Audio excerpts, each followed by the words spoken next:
यार भाई एक बात बता, ये जो हमारे अन्नदाता है जो प्रोटेस्ट कर रहे हैं, उनकी मांगे सरकार पूरी क्यों नहीं कर देती है? 3 ऐसे कारण बताता हूं जिसकी वजह से ये मांगे मानना ऑलमोस्ट इम्पॉसिबल है।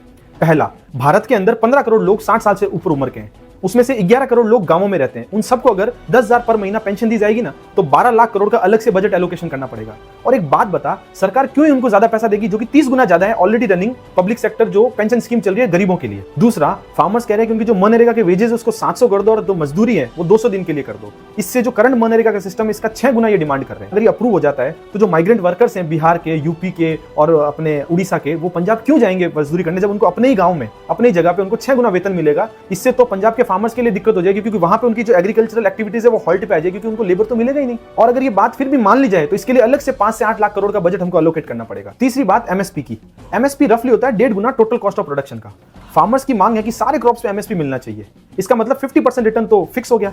इतना रिटर्न तो शेयर मार्केट और अच्छे अच्छे बिजनेस भी नहीं देते। ऐसे तो सारे लोग फार्मिंग में लग जाएंगे। और अगर ये 3 बातें मान ली जाती है तो हमें अलग से एग्री बजट के लिए 30 लाख करोड़ चाहिए होंगे। हमारा जो यूनियन बजट है वो 48 लाख करोड़ का है, उसमें से 31 लाख करोड़ ही हमारा रेवेन्यू है, बाकी सारी बोरोइंग है। तो ये एडिशनल पैसा आएगा कहां से? मिडिल क्लास की जेब से।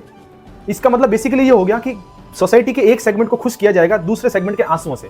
और रही बात अन्नदाता की, तो कल को डॉक्टर्स खड़े होकर ये बोलेंगे कि हम तो जीवनदाता है, हमको भी पेंशन देनी चाहिए। कल को वकील उठ के ये बोलेगा हम तो न्यायदाता है, हमें भी पेंशन देनी चाहिए। सोसाइटी में सारे वर्ग अपने अपने वे में कंट्रीब्यूट करते हैं। समझ गया?